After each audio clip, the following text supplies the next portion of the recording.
Court labels black woman a fraud, unaware she holds the highest clearance in the CIA. Dr. Caldwell, is it true you falsified your credentials? The question hung in the air as camera flashes illuminated the courtroom entrance, reporters inching closer with bated breath. But Savannah Caldwell did not flinch. The prosecution called her a fraud. The media painted her as a liar, a ghost with no past, no records, no proof of who she really was. But what if the truth was far more dangerous? What if her identity wasn't fabricated but classified?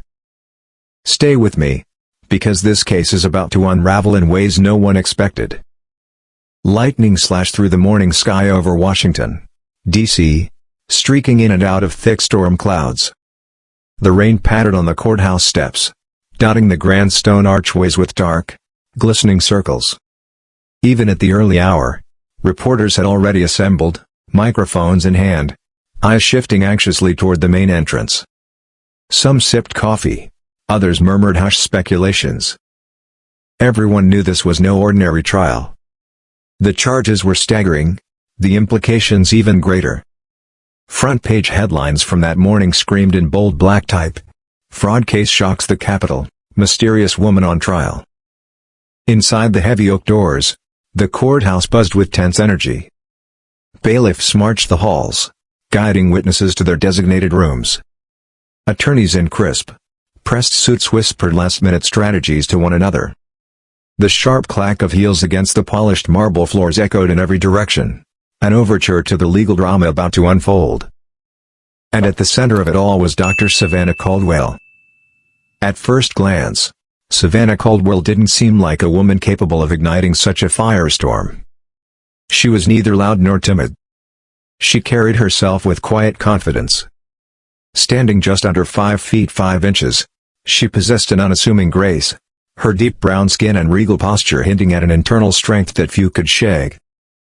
She stepped out of a sleek black sedan at precisely 7:50 a.m., her only companion, her attorney, Charlotte Reinhardt. The rain fell in soft droplets, sliding off the tailored shoulders of Savannah's navy blue coat. Her hair was styled in a neat twist, and aside from a subtle gloss on her lips, her face was bare, unbothered, unaffected. Even in the stormy morning gloom, her eyes shone, sharp, unwavering. As soon as she emerged, a flurry of camera shutters erupted. Microphones were thrust forward like hungry mouths, desperate for a statement, a reaction. "Dr. Caldwell, did you falsify your credentials? Why are you refusing to talk about your past? Are the rumors about a double life true?" Charlotte Reinhardt did her best to deflect the barrage, issuing a firm no comment with each step. But Savannah? She remained silent, her head held high as she ascended the courthouse steps. She knew what was coming. Courtroom 3B was already packed by the time Savannah and Charlotte stepped inside. Ornate wooden panels lined the walls, casting an air of dignity, almost intimidation, through the room. The gallery overflowed with spectators, civilians, reporters, and even a handful of people from Savannah's past. Some familiar faces met her eyes, former college classmates, distant relatives, colleagues who had once been allies. Their expressions flickered with confusion, doubt, and in some cases, betrayal. Her trial had drawn them all in, like moths to a flame. At the front of the courtroom, presiding over the case, was Judge Samuel Whitmore. Known for his no-nonsense demeanor, his graying hair was neatly combed, and his sharp eyes skimmed over the legal briefs before him. His expression revealed neither sympathy nor hostility, only a man prepared to let the facts decide the verdict. The prosecution's table sat to the left, stacked high with thick case files and confidential reports. Assistant District Attorney Jonathan Pierce sat with an air of controlled confidence. Tall, wiry, with broad shoulders and a sharp, assessing stare, Pierce was a man who thrived on high-profile cases, the kind that made careers. His expression was calm, but Savannah could sense the ambition simmering beneath. The defense table was on the right, strikingly bare in comparison. Aside from a few neatly organized folders, Savannah and Charlotte had brought far less material. The imbalance was clear. The message? They were outmatched. But what neither the judge nor the prosecution knew was that the real evidence, the truth, was far beyond their reach. Because the truth wasn't something that could be neatly filed away. Savannah and Charlotte quietly took their seats. The attorney leaned in, whispering, "Are you okay?" Savannah's lips barely parted as she responded, "I'm fine." Her voice was steady. But beneath her calm exterior, her mind raced. What could she reveal? What would she risk by staying silent? What was more dangerous, telling the truth, or keeping it buried? If she spoke, she would expose far more than herself. If she remained silent, she risked prison. A deep breath. A slight shift of her shoulders. The bailiff's voice cut through the tension. "All rise." Everyone stood, Savannah included, as Judge Whitmore entered the chamber. The weight of the moment settled like a heavy fog. The judge took his seat, adjusted his glasses, then let his gaze sweep deliberately across the room. His voice rang with authority. In the matter of the United States versus Dr. Savannah Caldwell, the trial had begun. And no one, not the prosecution, not the press, not even Judge Whitmore himself, was prepared for what Savannah Caldwell was about to reveal. District of Columbia versus Dr. Savannah Caldwell, the judge announced, his voice echoing off the polished wooden surfaces. "We will begin proceedings today to address allegations of fraud, misrepresentation, and falsification of credentials." A murmur swept through the room, quickly silenced by the bailiff's pointed glare. The stage was set, and the day's revelations were about to unfold. At precisely 8:30 a.m., Assistant District Attorney Jonathan Pierce rose from his chair. He took a calculated pause, allowing the weight of the moment to settle over the courtroom. "Your Honor," Pierce began, turning to Judge Whitmore. "Ladies and gentlemen of the jury, we are gathered here today to examine grave charges of fraud and deliberate misrepresentation committed by Dr. Savannah Caldwell." He paused, letting his words settle before continuing. "We have clear evidence that Dr. Caldwell has systematically falsified her professional history, her academic degrees, and even her very identity." A collective gasp rippled through the gallery. Savannah met Pierce's gaze, her posture still, her expression unreadable. But inside, she fought to control the indignation rising in her chest. Pierce pressed on. "This is not a case of administrative oversight. This is deception on a grand scale. We have confirmation from multiple institutions that Dr. Caldwell never attended the universities she claims to hold degrees from. The research foundations she allegedly worked for? They don't exist in any official records." He let the silence hang before delivering the final blow. "The question is not whether Dr. Caldwell lied. The question is, why? What is she hiding?" Charlotte Reinhardt, Savannah's attorney, stood sharply. "Objection, Your Honor. The prosecution is speculating." Pierce barely spared her a glance. "We will show, through documented testimony, expert witnesses, and direct evidence, that Dr. Savannah Caldwell has built an elaborate web of deception. The defense may claim that this is a matter of national security," he said, adding a slight sneer for dramatic effect, "but that is nothing more than a smokescreen." He straightened his suit jacket before delivering his final statement. "By the end of this trial, we will prove that no one, not even Dr. Caldwell, is above the law." He took his seat. A heavy silence blanketed the room as all eyes turned to the defense table. Judge Whitmore looked expectantly at Charlotte. "Ms. Reinhardt, your opening statement." Charlotte stepped to the podium, cleared her throat, and turned toward the jury. "Members of the jury," she began, her voice steady but firm, "this case is more complex than it appears. The prosecution would have you believe that Dr. Caldwell is a fraud. That she is a liar. That she has built her life on deception. But what if I told you the truth is far more complicated than that?" She glanced across the courtroom, her gaze resting momentarily on Savannah before she continued. The so-called holes in my client's background are not the result of deceit. They are the result of her extensive service in a classified capacity. A role so vital, so deeply protected, that even acknowledging its existence would place lives at risk. A ripple of murmurs spread across the gallery. Charlotte pressed forward. The absence of records is not proof of fraud. It is proof of something else, something that this courtroom may not be prepared to hear. She let her words settle. We understand that the prosecution believes it is undeniable evidence. But we will show that some truths are hidden not out of guilt, but out of necessity. Another pause. We have faith that once the full truth is revealed, you will find that Dr. Caldwell is not guilty of any criminal conduct. Charlotte returned to her seat, placing a reassuring hand on Savannah's shoulder. Savannah's gaze remained fixed ahead, her expression unreadable. The next few days would determine the rest of her life. She clenched her hands beneath the table, praying that her silent sacrifice would not be in vain. During the mid-morning recess, the courthouse buzzed with speculation. Journalists huddled together, analyzing the two drastically different portrayals of Savannah Caldwell.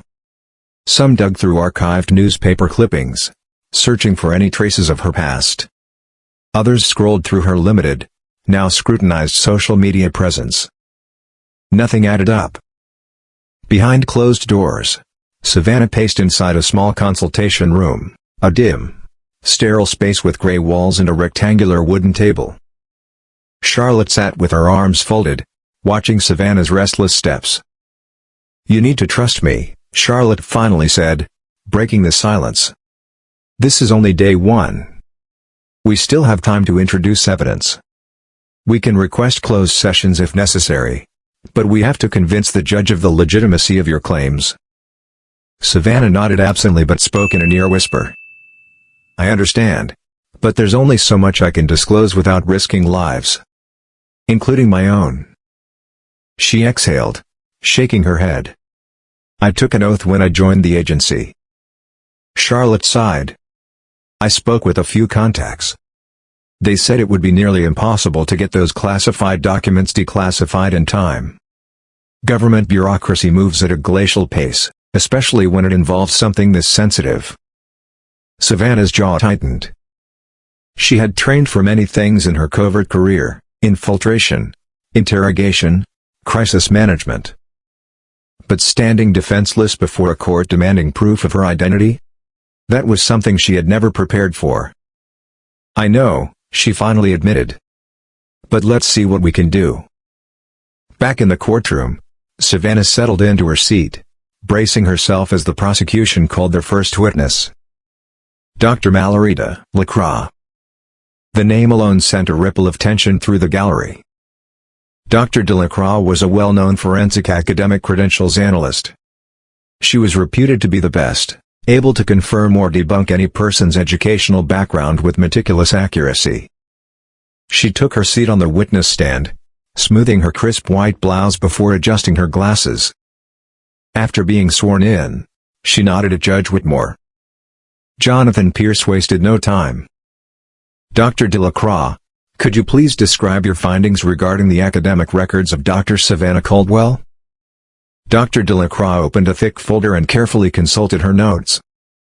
"After thorough investigation," she began, "we found no official transcripts, enrollment records, or diplomas for Dr. Caldwell at any of the institutions where she claims to have earned degrees." Another collective gasp filled the room. She continued, her voice steady. "The registrar's offices at each university confirmed in writing that no student by the name Savannah Caldwell, or by any known alias, was ever enrolled." Silence. Judge Whitmore's brow furrowed. Charlotte glanced at Savannah, but her client's face remained unreadable. Jonathan Pierce smiled slightly, sensing victory. "Dr. Delacroix," he said smoothly, "in your professional opinion, what do these missing records suggest?" Delacroix adjusted her glasses before replying. "It strongly suggests that Dr. Caldwell's academic history is entirely fabricated." The gallery erupted in whispers. Charlotte rose sharply. "Objection." Judge Whitmore raised a hand. Sustained.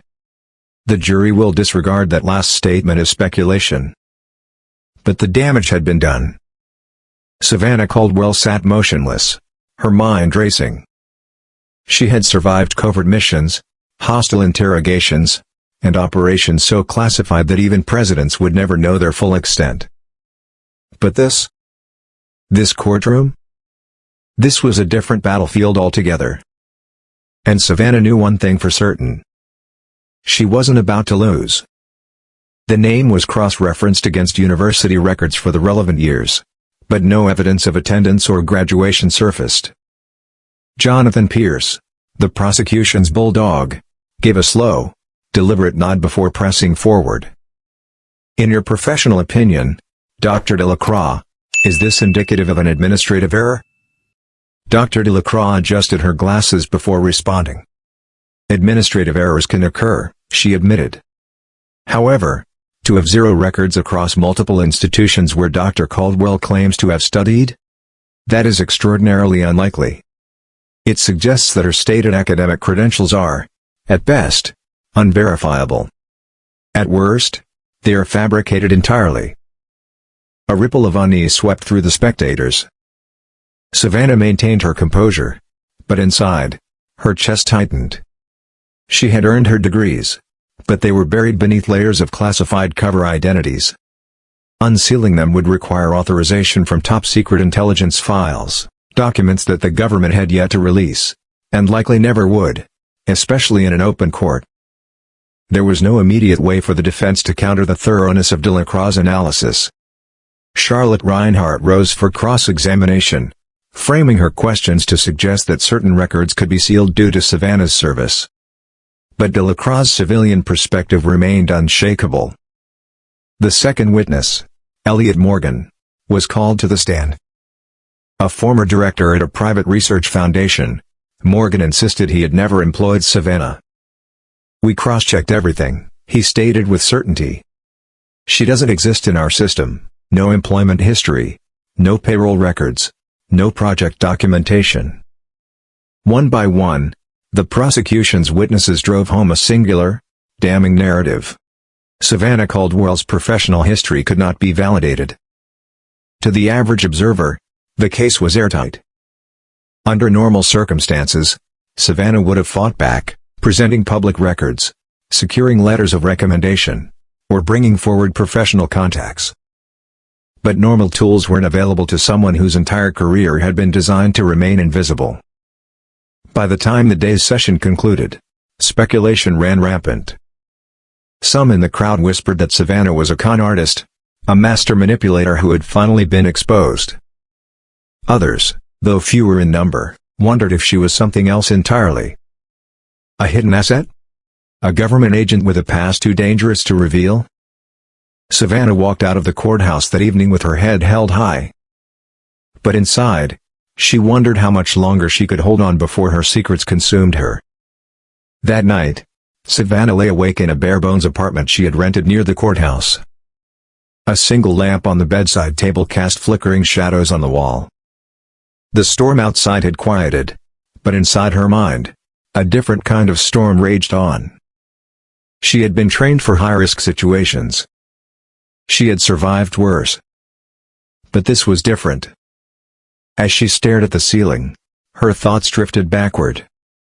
To the moment that changed everything. Years ago, a younger Savannah Caldwell stepped off a bus at a rural Virginia depot. The farmland stretched in all directions, rolling hills, dense forests, and a wide open sky. This was Camp Perry, colloquially known as the farm, the CIA's clandestine training facility. Dressed in plain workout clothes, Savannah approached a row of identical black SUVs parked near a dirt road. A stone-faced instructor met her, saying only 2 words. "Get in." Basic training was brutal. Pre-dawn runs that left her gasping for breath. Immersive language drills, pushing her fluency in multiple dialects. Tactical simulations, testing her ability to disappear at a moment's notice. She learned the art of deniability, how to construct an identity so airtight that even she could believe the lie.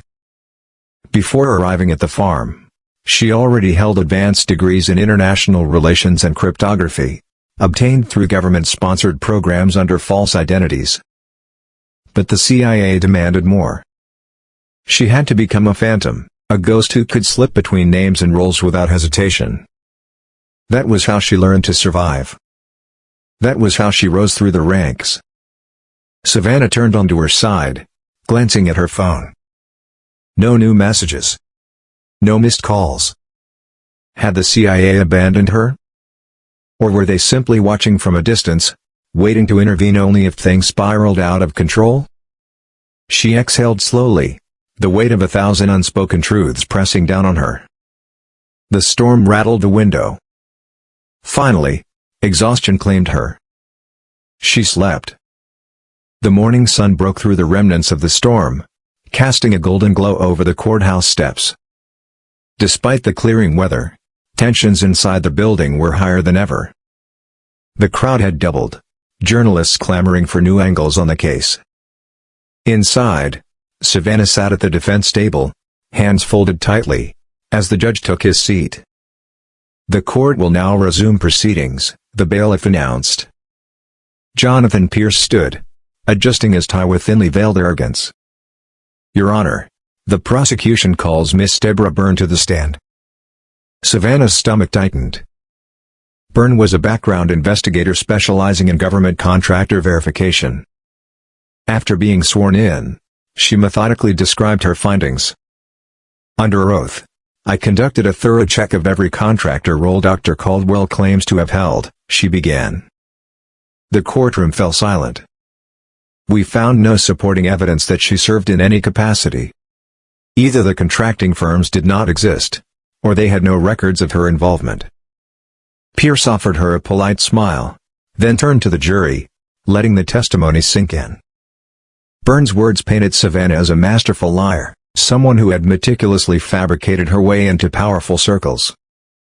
The story was sensational. If the defense couldn't counter it, Savannah's fate was sealed.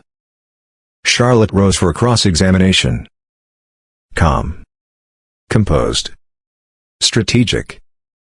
"Miss Byrne," she began, scanning her notes, "is it possible that records of Dr. Caldwell's service exist within a classified government system, one that you do not have the clearance to access?" Byrne faltered. I suppose it's possible," she admitted hesitantly. Charlotte seized the moment. "Then is it fair to say that the absence of records does not necessarily indicate deception, but rather restricted access?" Pierce shut up. "Objection. Speculative." "Overruled," Judge Whitmore said, rubbing his chin. "I'll allow it." Charlotte turned back to Byrne.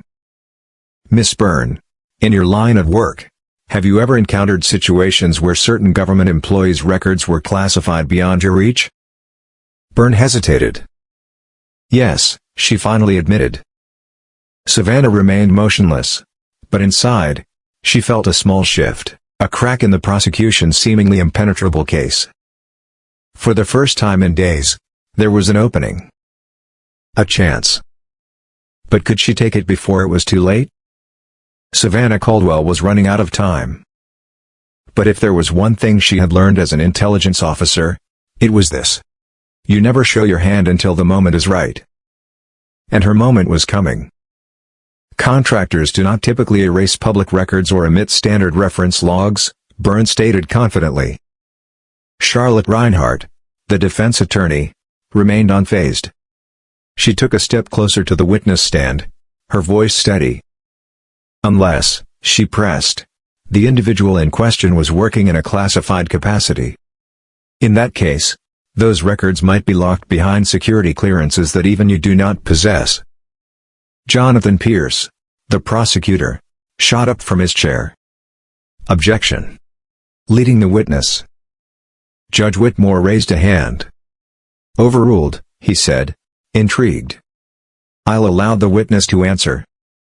Byrne hesitated, her composure momentarily slipping. Yes, she admitted. Theoretically, that could happen. Charlotte gave a slight nod, a small victory in an otherwise brutal day. But she knew the damage had already been done. To the public, Savannah's lack of records was damning. The argument of a hidden, highly classified career still felt too intangible, even far-fetched, to most observers. Later that day, Savannah was startled to see her mother, Margaret Caldwell, sitting alone in the back row of the gallery. Margaret had always been a warm woman, with kind eyes and a gentle spirit. She had no idea what her daughter really did for a living. Savannah had spent years safeguarding her mother from the fallout of her covert world. But now, the lines of worry on Margaret's face were undeniable. During the lunch recess, Savannah approached quietly. "Mom," she said softly. "You shouldn't have come." Margaret's eyes brimmed with unshed tears. She struggled to contain her emotions. "Baby, I had to," she whispered. "The whole community is talking about this. They don't know what to believe. I don't know what to believe. I tried calling, but it went straight to voicemail." Savannah placed a gentle hand on her mother's shoulder, leading her to a quieter corner of the bustling corridor. "I'm sorry," she whispered. "I didn't want you to worry." In that moment, she wasn't Dr. Savannah Caldwell, the intelligence officer on trial. She was just a daughter, struggling to comfort the woman who had raised her. Margaret swallowed hard, searching Savannah's eyes. "Then tell them the truth," she pleaded. "Show them proof. End this nonsense." The desperation in her voice was heartbreaking. Savannah looked away, guilt gnawing at her insides. "It's not that simple, Mom," she murmured. "There are powerful people who need my work to remain confidential. National security is on the line." A single tear escaped down Margaret's cheek. She wiped it away quickly. "I believe you, Savannah," she said, her voice trembling. "But I'm scared for you. I'm scared for us." Savannah wrapped her arms around her mother, holding her tight. She wished she could say more. That she could explain everything. But she couldn't. And that hurt more than anything. As the lunch break ended, Savannah followed her attorney back into the courtroom. But her mind wasn't on the case. It was on her past. She wondered if there was another way, a middle ground that would protect both her secrets and her freedom. But the truth was, her past was too dangerous to expose. She had seen too much. Done too much. She remembered the mission in Eastern Europe. A dimly lit cafe. Smoke curling in the air. The coded exchange with a deep-cover informant who was one wrong word away from killing her. That operation had stopped a terrorist cell from attacking a U.S. embassy. The official records of that mission? They bore a different name, not Savannah Caldwell's. Even her physical description had been blurred in official files. Only a handful of top-level CIA officers knew what she had done that night. How could she possibly bring those secrets into this courtroom now, just to clear her own name? The answer was simple. She couldn't. The courtroom was already buzzing when the afternoon session resumed. Jonathan Pierce stood confidently. "Your Honor, the prosecution calls Jeff Carlton to the stand." A middle-aged man with thinning hair stepped forward. Carlton had worked at the Rutherford Institute for Global Policy, or at least, that was the cover story Savannah had used years ago. He moved with measured caution, as if torn between loyalty and truth. Pierce wasted no time. "Mr. Carlton, in your deposition, you stated that Dr. Caldwell performed unusual tasks at the Rutherford Institute. Could you elaborate?" Carlton cleared his throat, avoiding Savannah's gaze. "Yes," he said finally. She arrived out of nowhere. The institute was small, focused on academic research, but Savannah seemed different. She was intense. She asked strange questions, digging into aspects of foreign policy that felt more like intelligence work. He paused, then continued. "And then one day, she disappeared. HR had no record of her. Nothing. It was like she had never worked there." A ripple of whispers spread through the gallery. Pierce nodded, playing to the jury. Did you or any of your colleagues attempt to verify her credentials at the time? We tried, Carlton admitted. We called the universities she listed, nothing. The phone numbers for her references led nowhere. Some of us thought she might be some kind of infiltrator. He hesitated. But we never imagined she was lying for personal gain. It felt more clandestine. The gallery erupted in whispers. Pierce stepped back, letting Carlton's words sink in before delivering the final blow. But that's just speculation, he said smoothly. What we do know is this. Dr. Caldwell had no legitimate work record at this institute. Correct? Carlton hesitated. In terms of official payroll or HR documents, correct. There was no record. Pierce smiled triumphantly. Thank you, Mr. Carlton. He turned toward the jury, letting the testimony linger in their minds. Charlotte stood for cross-examination, doing her best to highlight the possibility that Savannah had been placed at the institute by a government agency. That her actions had not been for personal gain, but for official intelligence work. But without concrete proof, it was impossible to make it stick. By the end of the day, Savannah's reputation hung in a precarious balance. That evening, Savannah's phone buzzed. She frowned at the unrecognized number, hesitating before answering. She stepped out onto her small apartment balcony, letting the cool night air brush against her skin. She lifted the phone to her ear. A deep, measured voice spoke. Dr. Caldwell. Savannah froze. Every nerve in her body went on high alert. This wasn't a reporter. It wasn't her lawyer. It wasn't anyone from the prosecution. Whoever was on the other end of the line knew exactly who she was. And in that moment, Savannah knew one thing for certain. The real trial was just beginning. The voice on the phone had sent a jolt of adrenaline through Savannah's veins. Mark Delaney, Office of Security at the George Bush Center for Intelligence. Savannah's grip on the phone tightened. Delaney was a name she had heard whispered in agency quarters, a high-ranking official responsible for internal security. If he was calling her directly, it meant one of two things. She was either in serious trouble, or she had just been offered a lifeline. I've been following your case, Delaney continued, his tone measured. It seems we have a problem. Savannah exhaled slowly, gripping the balcony railing as the wind rustled her hair. That's putting it lightly, sir, she muttered. A brief pause. Then, Delaney spoke again. You have your reasons for staying silent, he said. But let me assure you, you're not abandoned. The agency is working back channels to see if we can expedite certain disclosures. Savannah's heart pounded. But, Delaney continued, as you know, everything must go through the proper channels. We have stakeholders with concerns about revealing operational details in open court. Savannah's grip on the balcony tightened, her knuckles turning white. So what am I supposed to do? She demanded. Just stand by while they crucify me in public? I could go to prison, Delaney. Delaney's voice remained infuriatingly calm. Trust the process for now, he said. If it looks like you're on the verge of a guilty verdict, we'll intervene. But the agency would prefer a resolution that doesn't require us to expose ongoing operations. Savannah clenched her jaw. She wanted to scream. After all these years of service, after risking her life for her country, was she really this expendable? Understood, she said quietly. Then, after a pause. Thank you. Hold the line a bit longer, Delaney advised. We are doing what we can. Then the line went dead. Savannah stood there, staring at the city lights, torn between betrayal and relief.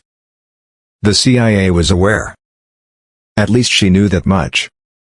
But the real question remained, would they act in time? A courtroom under pressure. The rumors that Savannah had ties to intelligence work spread like wildfire. Sensing an opportunity, the prosecution filed additional motions, demanding that Savannah reveal any and all government affiliations. If Dr. Caldwell was truly a CIA operative, Jonathan Pierce argued, then she should have official paperwork. If she cannot produce such paperwork, it supports our claim that she has fabricated her identity. Judge Whitmore scheduled a closed-door meeting in his chambers to discuss the matter. Present were Savannah, Charlotte Reinhardt, Jonathan Pierce, and the judge himself. Whitmore leaned forward, his hands clasped, eyes piercing through Savannah. "Dr. Caldwell," he began, his voice measured, "the prosecution has raised a significant point. If you are affiliated with U.S. intelligence, you presumably have documentation to that effect, albeit classified. However, you cannot simply claim everything is secret and expect the court to overlook potential wrongdoing. Our justice system does not function on blind trust." Charlotte immediately pushed back. "Your Honor, we have made formal requests to the relevant agencies," she said. "But we've been informed that there are national security considerations at play." Pierce scoffed. "In other words," he said smugly, "she's stalling. She claims to be an operative, but conveniently cannot provide any proof." A flare of anger surged in Savannah's chest. She wanted to lash out, to call Pierce out for his arrogance and ignorance. But she forced herself to remain calm. "Your Honor," she said instead, her voice low but firm, "I respect this court. And I respect the law. But I have responsibilities that extend beyond myself. Revealing certain aspects of my background could place others in danger." She took a measured breath. "I am requesting more time, and a secure environment, in which to present my bona fides." Judge Whitmore leaned back, his expression unreadable. After a long pause, he finally spoke. "I will grant a 2-day extension," he said. "If, by then, you cannot at least demonstrate enough evidence to warrant a classified review, I will have no choice but to proceed with the trial as is. Is that understood?" Savannah's shoulders relaxed slightly. "A small victory." "Yes, Your Honor," she said. Pierce's expression darkened. The group dispersed, returning to the courtroom for more procedural matters. But Savannah could feel it. The clock was ticking.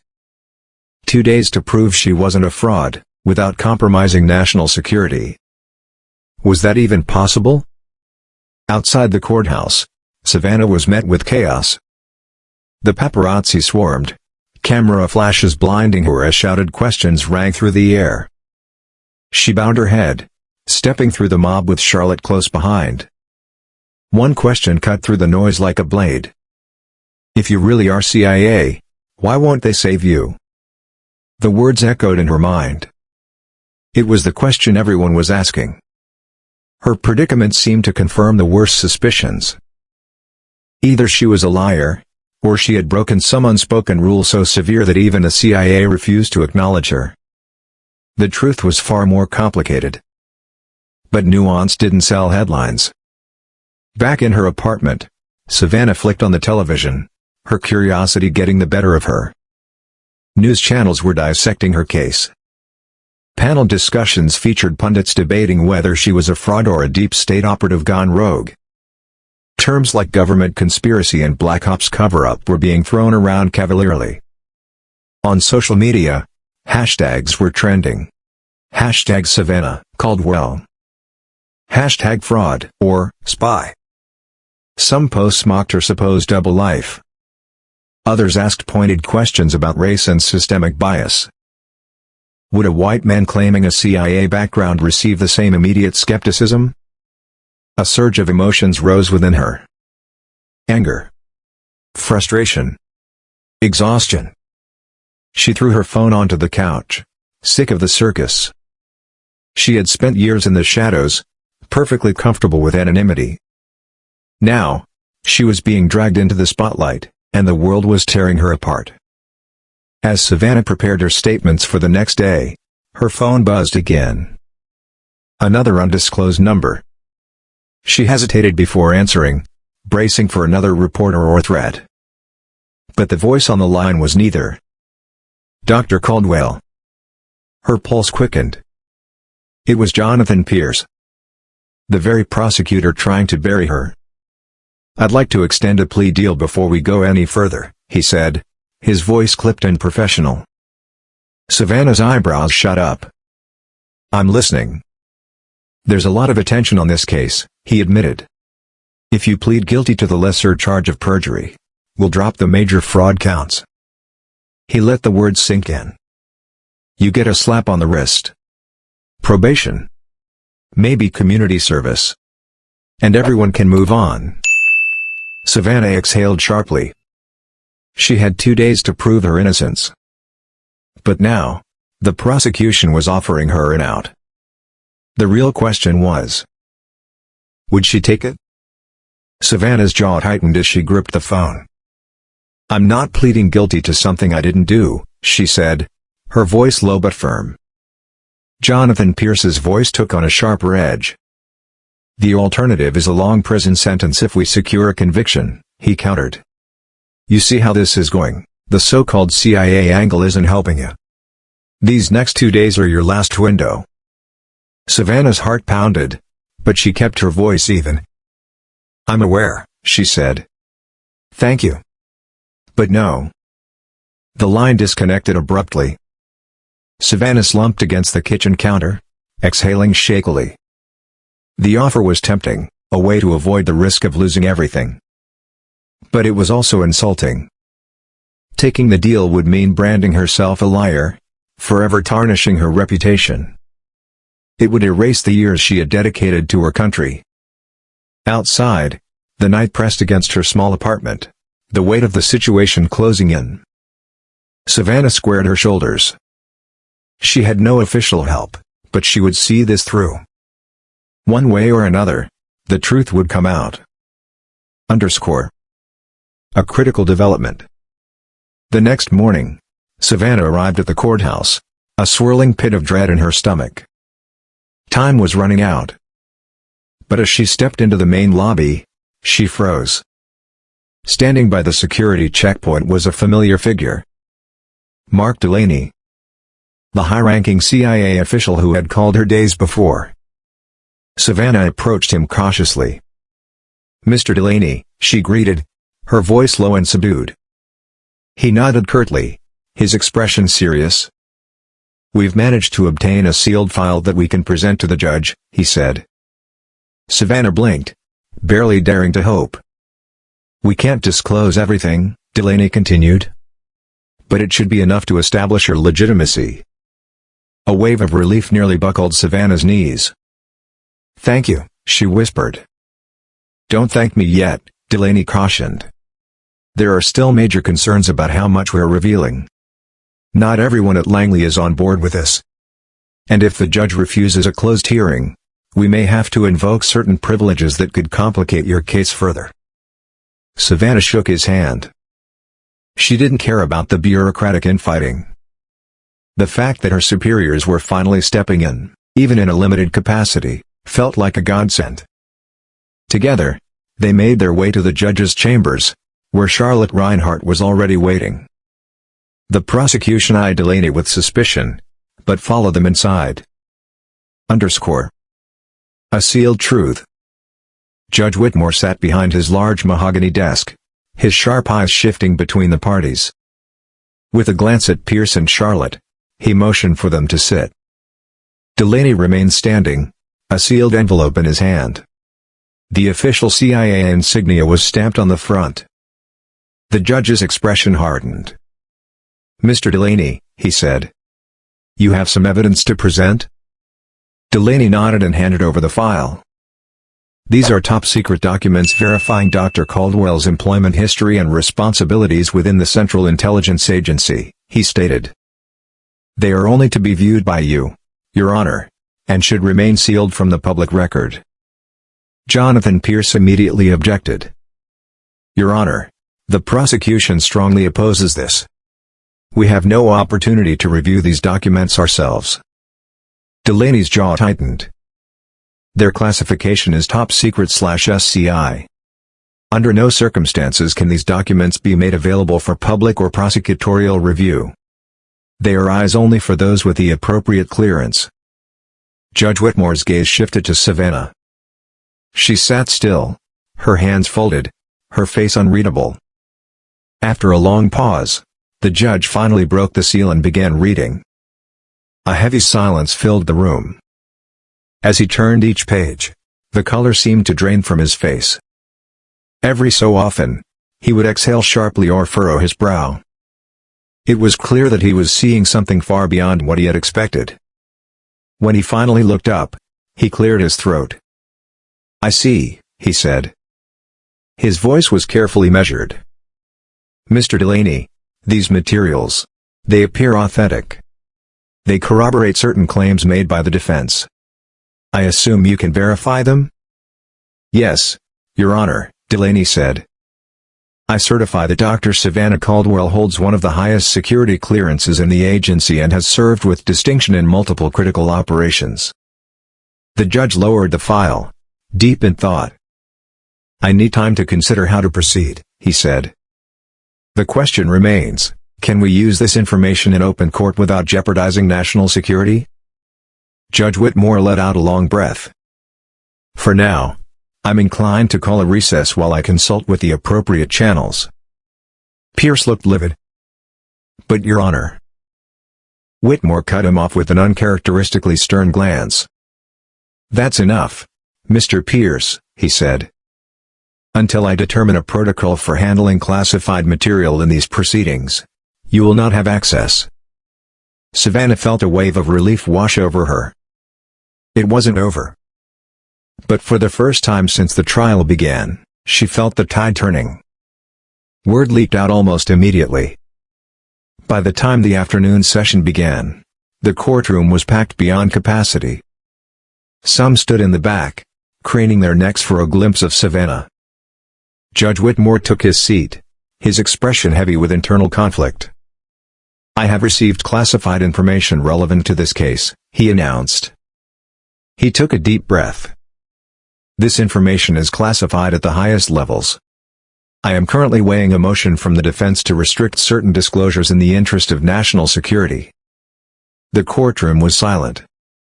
"Therefore," the judge continued, "I am ordering an immediate recess until tomorrow, during which I will confer with relevant federal agencies to determine how to proceed." Pandemonium broke out. Reporters sprang to their feet, shouting questions. Some spectators gasped, whispering theories. The bailiff called repeatedly for order, but it was useless. The trial had just taken a dramatic turn. Judge Whitmore abruptly left the bench, leaving a stunned courtroom in his wake. That evening, Jonathan Pierce's office was in chaos. His team of attorneys frantically pored over files, legal codes, and classified precedent cases. Pierce slammed his fist against his desk. "We were this close," he growled. "And now Langley's protecting her?" One of his junior attorneys hesitated. "Sir, what if she's telling the truth?" Pierce's eyes darkened. "Then we bury her before that truth comes out." Savannah sat in her apartment, staring at the city lights. The next day would decide everything. Her freedom. Her career. Her entire life. But one thing was certain. She wasn't going down without a fight. The courtroom fell silent as Judge Whitmore cleared his throat, his expression uncharacteristically solemn. Having spent the entire night reviewing the classified file, he now carried the weight of extraordinary knowledge that no one else in that room, except for Savannah and Delaney, had ever seen. Savannah held her breath. This was the moment that would determine everything. Having reviewed the classified materials submitted by Mr. Delaney, the judge began, "And after conferring with the Department of Justice, I find that significant portions of Dr. Savannah Caldwell's background are, in fact, verifiably classified." The gallery murmured in disbelief. "The documents indicate that she has operated under multiple cover identities on behalf of the CIA. As such, many of the so-called inconsistencies in her professional and academic history can be reasonably attributed to national security protocols." Savannah exhaled slowly, gripping the table to steady herself. She had known the truth all along. But now, a judge, a representative of the American legal system, had just validated her existence. Judge Whitmore adjusted his glasses, his voice firm.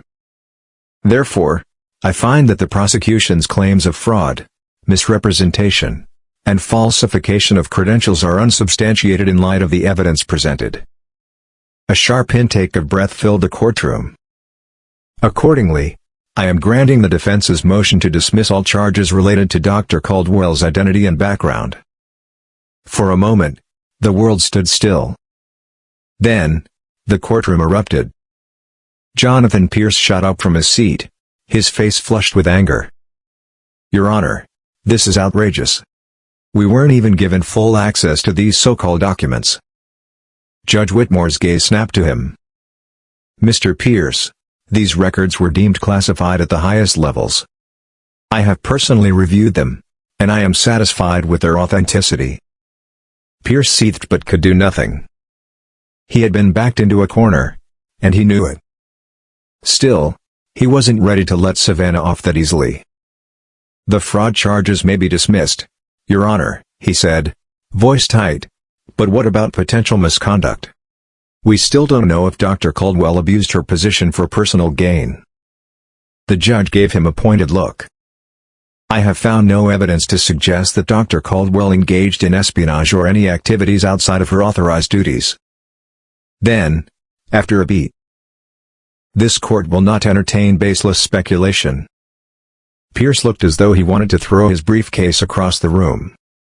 Savannah met his gaze and saw something new in his expression. Not just defeat. Doubt. For the first time since the trial began, he was questioning himself. Was it possible that he had just spent weeks trying to destroy the reputation of a legitimate national hero? Judge Whitmore turned to Savannah. "Dr. Caldwell, you are free to go." Savannah's heart pounded. Free. The word felt unreal. She had spent her entire career in the shadows, only to be dragged into the public eye and accused of crimes she never committed. And now? She had won. Slowly, she rose from her seat. Every eye in the courtroom was on her. She could have walked away in silence. But instead, she turned and faced the room, faced the reporters, the skeptics, the people who had wanted her locked away. "I served my country with honor," she said, her voice strong. "I have given everything for national security. And I have done so knowing that my sacrifices would never be acknowledged." Her gaze flicked to the prosecution's table. "But to stand here today, accused of deception? After years of service? That is something I will never forget." A stunned hush fell over the room. She picked up her briefcase, turned on her heel, and walked out of the courtroom. The press erupted behind her. But she didn't look back. Outside the courthouse, Savannah stepped into the sunlight, taking her first free breath in weeks. Mark Delaney was waiting near the steps. He met her eyes, and for the first time, there was a flicker of something resembling respect. "You did well," he said simply. Savannah let out a short, humorless laugh. "You mean I survived?" Delaney shrugged. "The agency will smooth things over where needed. You won't be hearing from them again, unless, of course, you want to come back." Savannah studied him, searching for any sign of deception. The CIA had left her to fend for herself until the last possible moment. But in the end, they had come through. She sighed, shaking her head. "I think I've had enough of the agency for now," she admitted. Delaney nodded, unsurprised. "Take care, Caldwell," he said. Then, just like that, he was gone. That evening, Savannah sat in her apartment, staring at her phone. She scrolled past news articles, past theories, past the endless online debates about her true identity. None of it mattered anymore. Finally, she dialed her mother's number. The moment Charlotte Caldwell answered, she burst into tears of relief. "Oh, baby," she choked out. "I saw the news. You won." Savannah closed her eyes, the weight of everything settling on her shoulders. "I did. Mom," she whispered. "I really did." Weeks later, Savannah stood outside a small, unmarked building in Washington, D.C. She had spent her entire career serving in the dark. Now, she had two options. She could vanish again, disappear into another assignment, another identity. Or she could step into the light. She took a deep breath and walked inside. A new chapter was waiting for her. And this time, she would be the one writing the story. A new beginning for Savannah Caldwell. The small seminar room at Georgetown University was filled with eager graduate students, each waiting to hear from a woman whose name had dominated the news cycle for weeks. Savannah Caldwell took a deep breath, stepping to the front of the room. It felt surreal. Just weeks ago, she had been fighting for her freedom, her identity, her life. Now, she was standing before future intelligence analysts, diplomats, and national security professionals, ready to share what she had learned from the experience. The room fell silent as Savannah began to speak. "Intelligence work is not about glory," she said. "It's not about fame or recognition. It's about commitment to a greater cause, knowing that your successes will never be celebrated publicly, and that sometimes, your sacrifices will be misunderstood." The students leaned in, hanging on her every word. You may be asked to do things that seem impossible. To live under identities that are not your own. To make decisions that no one else will ever know about. And sometimes, she paused, glancing around the room. Sometimes, you will be forced to defend yourself in a courtroom, accused of being something you are not. A murmur rippled through the room, the students exchanging glances. They had all followed her trial. They knew what she meant.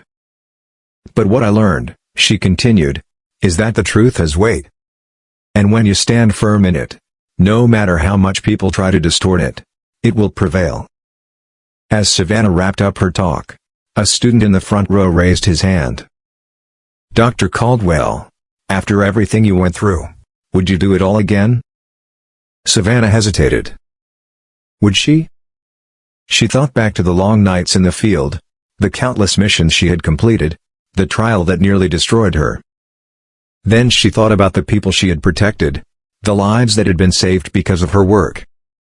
She smiled faintly, nodding. "Yes," she said firmly. "Because serving something bigger than yourself, something that truly matters, is worth it." The students applauded, some standing, some still processing what they had just heard. As Savannah gathered her things, a professor approached her. "You have a gift for teaching," he said with a small smile. "If you ever want to step out of the shadows permanently, academia could use someone like you." She chuckled, shaking his hand. "I'll think about it." For now, she was content to return to Langley, to the life she had always known. But she also knew. For the first time in her career, the world knew who she was. And she wasn't afraid of that anymore. Months later, Savannah sat at her desk in Langley, scanning the latest intelligence briefings. She was back where she belonged. Her trial had been sealed, her record restored, and her role within the CIA reaffirmed. The agency had given her the choice to return to the field. But she had declined. She had spent enough years in the shadows. Now, her expertise was being used to shape the future of intelligence, briefing top officials, analyzing foreign threats, and ensuring that no one else would have to fight the battle she had fought. Her phone buzzed. A message from Mark Delaney. "Debrief at 1500. The director wants your input on a new operation." Savannah smirked. Some things never change. She stood, grabbing her files. She had been through hell and back. She had proven herself. And now? She was exactly where she was meant to be. What can we learn from Savannah Caldwell's story? Savannah Caldwell's journey is a powerful reminder that the truth always matters, even when the world doubts you. In an age where rumors travel faster than the truth, her story teaches us to stand firm in our integrity, no matter how difficult the road. In real life, we all face moments where our character is tested, at work, in relationships, or even online. Sometimes, people will question your credentials, your motives, or even your entire story. But like Savannah, the key is to stay true to yourself and let the truth speak for itself. Always stand up for your truth. Lies may spread quickly, but the truth carries weight and will always catch up. Be patient but persistent. Justice takes time and often the fight will last longer than we expect. Know when to defend yourself. There are times to be silent and times to speak up. Choose wisely. Support others in their fight, like Savannah's mother and the team of lawyers who stood by her. We should support and defend those around us. Have you ever faced a situation where your truth was questioned? How did you handle it? Share your thoughts in the comments. Like this video if you believe in standing up for yourself. Share this story with someone who needs a lift today. Don't forget to subscribe for more powerful stories that inspire, challenge, and reveal the truth. Let's continue the conversation. Leave your thoughts below.